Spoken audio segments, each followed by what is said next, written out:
In this episode, we talk about the ongoing farmers' protests at the border of Punjab and Haryana.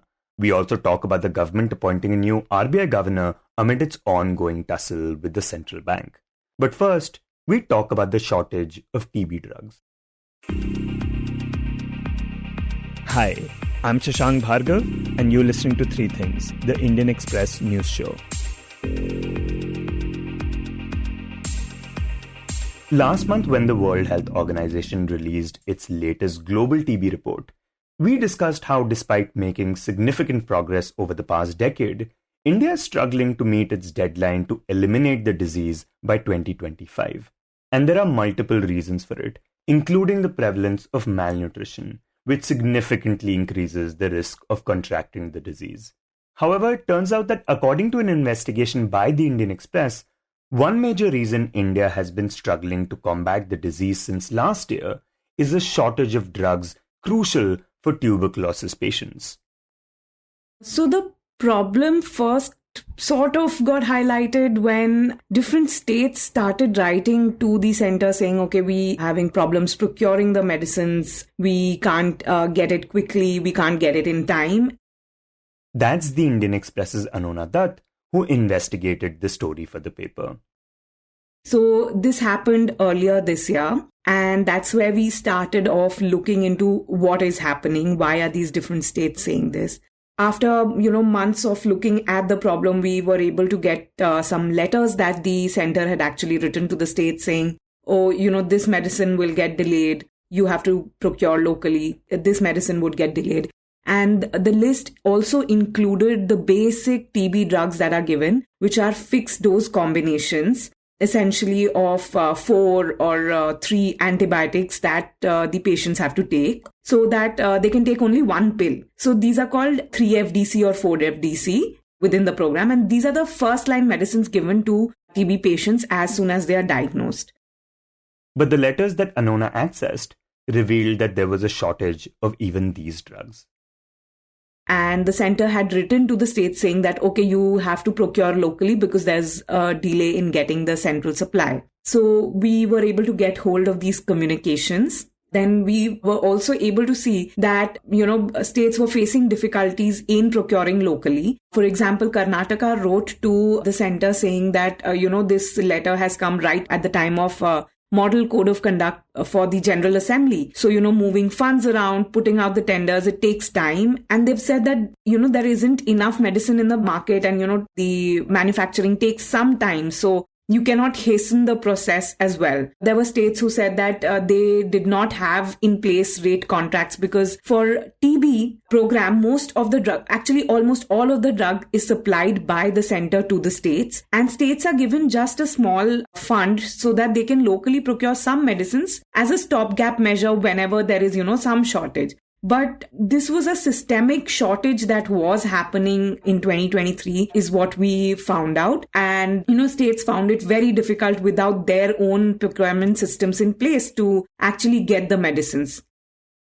Now, during her investigation, the other thing she found out was that at least 3 suppliers of TB medicines to the government program were blacklisted earlier this year. For, various reasons, from failing to give the drugs on time, from quoting the wrong prices on the tender to, forging bank guarantees. That's what the investigation is about. And Anonna, TB is one of the biggest diseases that India continues to struggle with. Globally, India accounts for 26% of the total cases and 29% of the deaths related to TB. So what is the reason that despite this, we have this shortage of drugs, apart from, of course, these vendors that have been blacklisted? So what we've tried to show is there was a problem in the procurement process. There were several tenders that were placed by the central agency that procures medicine for these government programs. And at least 9 of those tenders were cancelled. They said it was because of administrative reasons. And we did ask the center, what is going on. We sent them a detailed questionnaire, but we did not get any response on that. And of course, we also spoke about the 3 companies that were banned from, participating in further tenders. One of the companies among them, which was quite a big supplier of the FDCs that I was talking about, they actually delayed the process quite a bit. In fact, the order that was banning the company from participating in tenders said that, the delays that were caused by you have led to, critical shortage in the national program, which has derailed our ambition of 2025, the elimination goal. So what happened with this company is that even after getting the tender, they weren't able to procure the raw materials that were needed to make the drugs. Usually, the big companies that do make, big chunks of these medicines and supply it to the government program in India, but also elsewhere in the world, they usually have their own back-end, manufacturing plants for the active pharmaceutical ingredient as well. Or they have a tie-up in place with a global manufacturer so that, they have the raw materials in place when they get the tenders. But that did not happen in case of this company, and they delayed it by months. They got extensions for like 3 months and still they couldn't supply most of the drugs that they were supposed to. So wait, does that mean that this is not one of the requirements as part of the tender for you to have a tie-up or have your own manufacturing? No, but they have to show that, they have been supplying certain quantities of drugs to either the government program or elsewhere. But yeah, they did fulfill the criteria, but they weren't able to supply. And they said, before, in fact, when they were asked, they were given a show cause notice and they said, by the time we got our tender, there were other players in the market who had procured the raw materials. So that's why we are finding it to be difficult. And Anonna, one of the things we had discussed last month was that the duration of a TB drug course takes a long time, right? These are heavy antibiotics that a patient needs to take for a considerable period of time. Could you talk about what this shortage of drugs does to a person suffering from this disease? So one of the reasons why it is so important for the TB program to have the drugs available at all times, and why, the government tries to keep months and months of buffer stocks in place, is that if a patient with tuberculosis misses these drugs, they, break the regimen, then there is a chance of them developing more resistant infections, which are much harder to treat, which require much longer courses of antibiotics. So the drug-susceptible TB, that is the first, that is usually what most people get diagnosed for the first time with, requires a treatment for up to, 6 to 9 months as it is. And then, yes, the government is trying to get shorter regimens, but for drug-resistant tuberculosis, the treatment can go up to as much as 2 years. So, it gets more and more difficult to treat the infection as it gets resistant. So it's better that we treat it when it is drug susceptible. And if patients miss their doses, then they are much more likely to develop these resistant infections. By the way, one imagines that for a disease like TB, which is so common in India, the government would just have large amounts of buffer stocks for the drugs. But is that not the case? So usually, yes, they do keep huge buffer stock. At the central level, there would be at least a couple of months of supplies. Then the states would maintain a couple of, months, then a couple of months at the district level, at the block level, so on. So usually what I was told by people who've been working with the program is they would maintain a stock of about, say, 6 months, 7 months at least across India. But this shortage started happening because of these, procurement problems that the government faced in 2023. So anyway, stocks were getting depleted. And then when the acute crisis happened in March, April, May, that's when, the procurement was very low and the states were asked to procure, but then there was not enough medicine available in the market. The states were fighting for it. So all of this, and in this duration, they still had to continue to give medicines to the patients. They weren't giving as many medicines. So for example, some states were, instead of giving 1 month dosage to the patients, they would give 5 days and say, okay, you come back later and try to manage stock from elsewhere. So there was a lot of scrambling going on, and that kind of depleted the buffer stock. So it would take some time for the governments, be it at the block level, state level, at central level, to build up the stocks. Also, Anonna, the government has now started this 100-day intensive campaign focusing on TB. It started on Saturday, in fact. Can you tell us how that will pan out with this shortage of drugs? So right now, the government says that they have 2 months stock at the national level. And the 100-day program is essentially to detect more cases. What they are doing is focusing on 347 high burden districts across the country and looking for cases actively instead of, patients coming to the system to get checked and see whether they have tuberculosis. The government would be going out, doing outreach and, testing more and more people during this 100-day campaign. But yes, once patients get detected, they have to be put on the anti-tuberculosis treatment, which would mean that the government would have to maintain adequate stock. And we have been told that that is what they're doing right now. They are in the process of, putting out tenders and etc. But we are yet to see what happens. And next we talk about the farmers' protests, which completed 300 days yesterday. Since Feb this year, farmers have been protesting at the border of Haryana and Punjab. One section has been near the town of Shambhu at National Highway number 44, while the other has been near Khanori at National Highway number 52. The Indian Express's Raakhi Jagga has been reporting on these protests for the paper, and she told us more about them. So these protests, they started from February 13 onwards. This year, 2024, actually the farmers under the banner of Kisan Mazdoor Morcha and Samyukt Kisan Morcha non-political, they had written to the union government and the Delhi police that they want to do a Delhi march. They want to visit Delhi and they want to get their demands heard, because when farmers were protesting against the farm laws, then at that time, the Union Agriculture Minister, they had promised that they will be taking up the demand of farmers, which is MSP. There will be a legal guarantee law for MSP, and Swaminathan Commission's report will be implemented and few other demands. And they said that none of those demands have been implemented, although they had given a written assurance.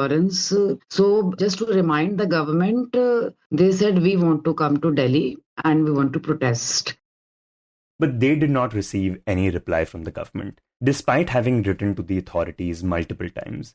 So since then, hundreds of these farmers have camped at the Punjab border and have blocked the highways. Initially, though, in February, when they had announced and they had sent emails that we want to come, then at that time, though, union ministers, they had come running to Punjab. 3 union ministers had come in February. After that, there had been no communication. In those meetings, the union ministers, initially they tried to convince them not to proceed ahead. And in the February 18 meeting, they had given them a plan that they will be giving MSP on 5 crops for 5 years. And these crops are cotton, arhar, urad, masoor, apart from wheat paddy, which are already in the list. But this demand was rejected. They said that we don't want selective MSP. We want it for all the crops which are grown throughout the country, and not that you are just trying to pacify the Punjab farmers. So, in February 13, the force was used against them, and one farmer had died on February 24, and they tried on February 13, 14, 15, and then they tried on February 23. And during these efforts, more than 450 farmers had got injured. Around 5 or 6 of them, they had lost their eyesight as well because rubber pellets were used. And one young farmer, 22-year-old Shubkaran Singh, he died. After that death on February 23, they said we are not proceeding ahead and we are staying here only. Then after that, they peacefully sat at the same spot where they were stopped. She says after that, there had been very limited communication between the farmers and the administration as far as the demands were concerned. And so last month, the farmers gave a fresh call that they will be resuming their march to Delhi starting the 6th of December. And they said this time we will be more organized and we will be going in jathas of 101 farmers on each day. And we will be going by foot because previously, Haryana government and even the central government, they had said that the tractors are not allowed and you can go by foot. you can go to the capital and meet the authorities. You can always go by buses or trains. That also the then Haryana CM Manohar Lal Khattar had said. So now they said that you had told us that you can go by foot, so we are going by foot. So, this time also they were not allowed. They tried going on December 6th. On that day, 16 of them got injured. And on 7th, they took a break. And then on December 8th, they again tried and 6 of them got injured. And Rakhi, we understand that when this was happening, there was also a bit of mixed messaging by the police because they had also showered petals for the farmers. Can you talk a bit about that aspect? Already there is a 6 layer of barricading towards the Haryana side. And then because they had given a call that they will be proceeding ahead, so then police had laid additional 3 layers towards Punjab side. And when they came close to that barricade, initially they removed those 2-3 layers, additional layers which were set up. And then Haryana cops, they initially with folded hands, they told them, please go away. You don't have permission from the Delhi police, so we can't allow you to go ahead. And later on, they even showered flower petals on them. Then they played Gurbani as well. And then when the farmers said ki we have to go, then the Haryana cops, in a very meticulous operation, they started tear gas shelling on them.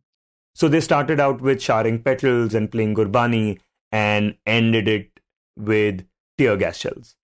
Yeah, and in between they kept on doing that. And then when they tear gas shelling and the farmers, they were feeling breathless, uncomfortable, then they started offering them tea, biscuits and water as well. And a number of farmers, they were agitated and they said, we won't take any water from you. And they said, we won't take anything from Haryana side. And if the cop is giving it from out of his own pocket, then we will take it. Otherwise, we won't take it. And then after tear gas shelling, and when they saw the farmers are breathless, then they used the water cannons. But it was, the weather had changed on Sunday and the cold winds were blowing. So it was quite harsh at that time. You are using the tear gas and then the cold water, and number of farmers, the 101 farmers, out of them 60% of them were 60 years and plus senior citizens.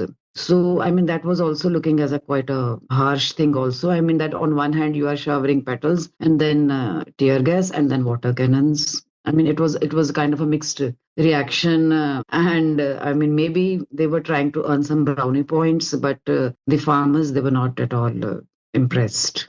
And Rakhi, a plea was also filed in the Supreme Court to get the farmers to clear the blockades. Can you talk about how the court has now responded to that?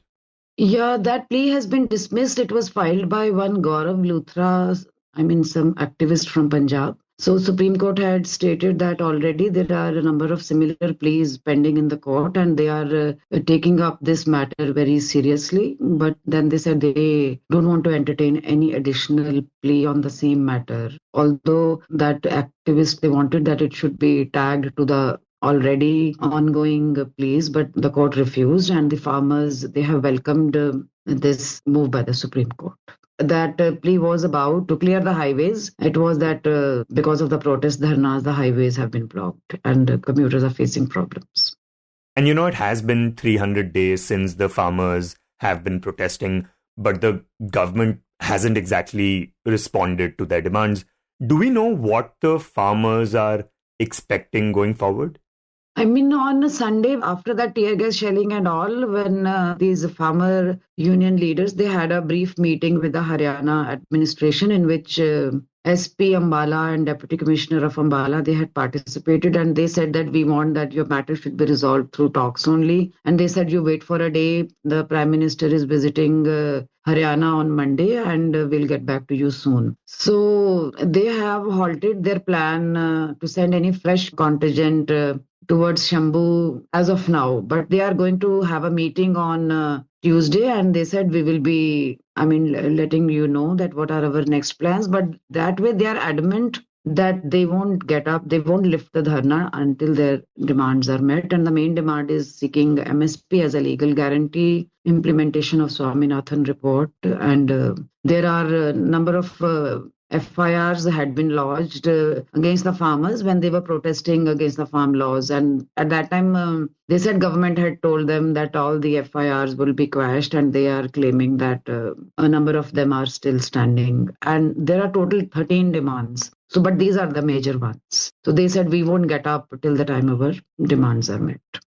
And the other thing is that these protests are actually being led by two coordinators. And one of them is actually on a hunger strike. Can you tell us who he is and how long this hunger strike has been going on for? Yeah, at Shambhu border, though, they are protesting in a way that they want to move ahead to Delhi by sending their 101 farmers Jatha every day. But at Khanori border, the coordinator of Samyukt Kisan Morcha, non-political, Jagjit Singh Dallewal, he is sitting there, and he had announced in mid-November only that he will be sitting on hunger strike from November 26 onwards. And November 26 happens to be the day when farmers had first started marching towards Delhi in 2020, when they were to protest against farm laws. So then he had chosen that 4th anniversary to start his hunger strike, as the government is not responding. So Dallewal was picked up from his temporary hut the intervening night of November 25 and November 26 by Punjab police, and they had forcibly admitted him to Ludhiana's the Anand Medical College and hospital, so that this was an attempt so that he cannot start his hunger strike. But he started his hunger strike from the hospital itself. And the unions, they had lodged a protest against Punjab government for doing this. And then ultimately Punjab government realized that the entire protest is now turning towards them. So on November 29, they discharged him from DMCH. His hunger strike started from November 26 only, and on Monday, it was day 14 of his hunger strike. And he said, it's my fast till death only. And on November 25, a day before, he had even made his will in which he had transferred his 17-acre land to his daughter-in-law, son and grandson. And the doctor's checkups, they show that his kidneys and liver the internal organs, they are being affected now as per the blood test reports. And he has lost 9 kg of weight as well. But as of now, he has stayed put at Khanori border. So he's not agreeing to the request of the administration to end his hunger strike.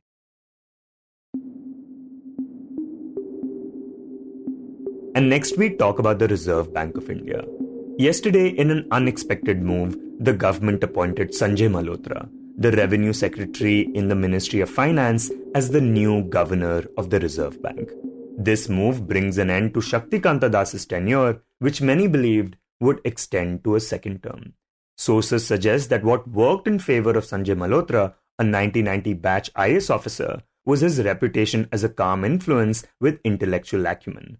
A trusted advisor to Finance Minister Nirmala Sitharaman, Malhotra has been instrumental in analyzing revenue trends and has openly spoken out against the overreach of tax authorities, cautioning them against actions that might hurt business sentiment while pursuing revenue targets. It is worth noting that Shaktikanta Das's term concluded under somewhat strained circumstances. Towards the end of his tenure, friction emerged between the Reserve Bank and the government, particularly over the central bank's refusal to cut key policy rates despite mounting pressure to address the slowdown in the GDP growth. However, disagreements of this nature between the Reserve Bank and the government are neither new nor unusual. As the Indian Express's George Matthew points out, these so-called turf wars have played out over decades, with successive governors striving to uphold the central bank's autonomy and independence. Notably, Das's 4 predecessors, Y.V. Reddy, D. Subbarao, Raghuram Rajan and Urjit Patel face escalating tensions with their governments on similar issues, including the debate over cutting rates to spur growth.